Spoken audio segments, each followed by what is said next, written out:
আসসালামু আলাইকুম সবাইকে। আজ আমি আপনাদের মাঝে কিছু কথা শেয়ার করতে চাই। আমার নিজস্ব কিছু এক্সপিরিয়েন্স থেকে আমি কিছু কথা বলতে চাই আপনাদের সবাইকে। রিসেন্টলি এসএসসি এক্সামিনেশনের রেজাল্ট পাবলিশ করছে। মোস্ট প্রবাবলি সবাই রেজাল্ট ভালো করে নাই।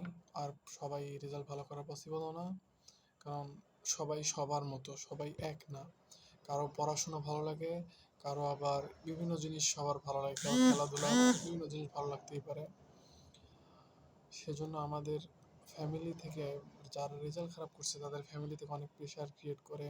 রেজাল্ট কেন খারাপ করলো, কিসের জন্য, তাদের ফ্যামিলিরও দোষ না, দোষটা আসলে আমাদের সোসাইটির। আমরা এমন একটা সোসাইটিতে বসবাস করি যেখানে আপনার পাশের বাসার লোকের ছেলে যদি ভালো রেজাল্ট করে, পাশের বাসার আপনি আপনার ছেলে কেন ভালো রেজাল্ট করলো না, এটা নিয়ে আমরা সবাই সমালোচনা করি। এটা আপনার দোষ না অবশ্য, এটা পুরাই সোসাইটির দোষ। তারাই আলোচনা করে অমুকের ছেলে এই করছে, তমুকের ছেলে করতে পারে নাই। কিরে তোর ছেলে তো প্লাস পাইছে, কিরে তোর ছেলে তো প্লাস পায় নাই, কিরে প্লাস পাইছে তোর ছেলে মিষ্টি খাওয়া, ওর ছেলে তো প্লাস পায়নি। অনেক কিছু আর কি কথা বলা হয়। এই সামনে এসএসসি পরীক্ষার রেজাল্ট নিয়েই বলি। মানুষ রেজাল্ট খারাপ হইলে তার ছেলেকে অনেক প্রেশার ক্রিয়েট করে।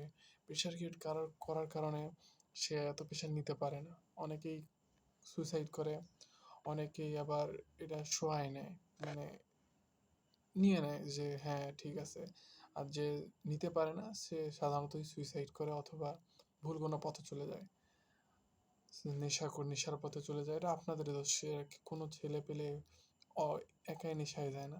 তার ফ্যামিলি থেকে, তার সোসাইটি থেকে, তার আশেপাশে সবখান থেকে একটা ফোর্স আসে, যার কারণে সে ডিপ্রেশনে চলে যায় এবং সে নেশা করে। আমার অনেক ফ্রেন্ড আছে। আমার ফ্রেন্ড একটা এসএসসির এক্সামে তার প্লাস আসে নাই, 4 পয়েন্ট সামথিং আসছে, এই 4.7 প্লাস আসছে আর কি।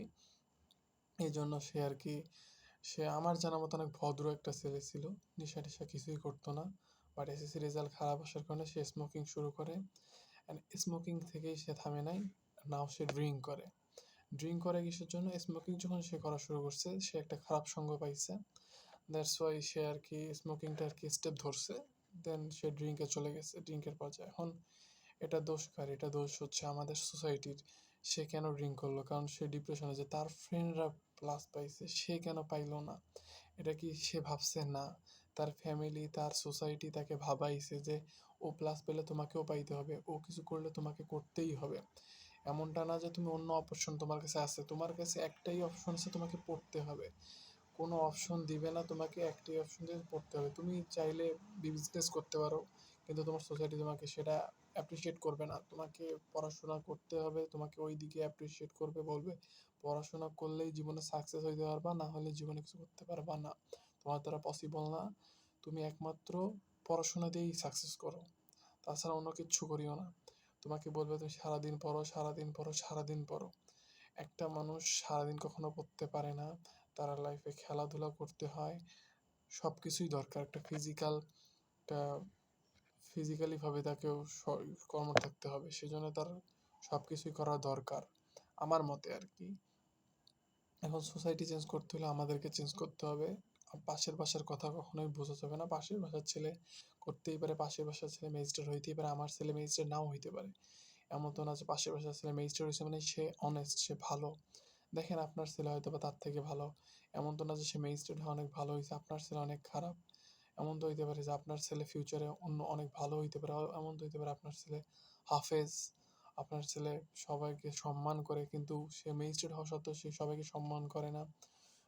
ফিউচারে হয়তো বা তাকে নিয়ে মানুষ সমালোচনা করে যে ম্যাজিস্ট্রেট কিন্তু বড়দেরকে সম্মান করে না, অথচ আপনার ছেলেকে কিছু করে না তারপরেও বড়দেরকে সম্মান করে। এটা নিয়ে অনেক হয়তো বা আপনাকে অনেকে মানুষ যে বলবে যে ছেলেটা অনেক ভালো, এটা আপনার দোয়া পাবেন, আপনি দোয়া করবেন যে লোকটার ছেলে অনেক ভালো, অনেক ভদ্র, অনেক সৎ। এখন এর থেকে বেশি কিছু আমি বলতে পারবো না। আমি একটা ছোট বাচ্চা, আমি আর কি বলি। আমার নিজের এক্সপিরিয়েন্স থেকে আমার যতটুকু মনে হয়েছে আমি ততটুকু বলছি। সবাইকে আসসালামু আলাইকুম, সবাই আমার জন্য দোয়া করবেন, শুভকামনা রইল।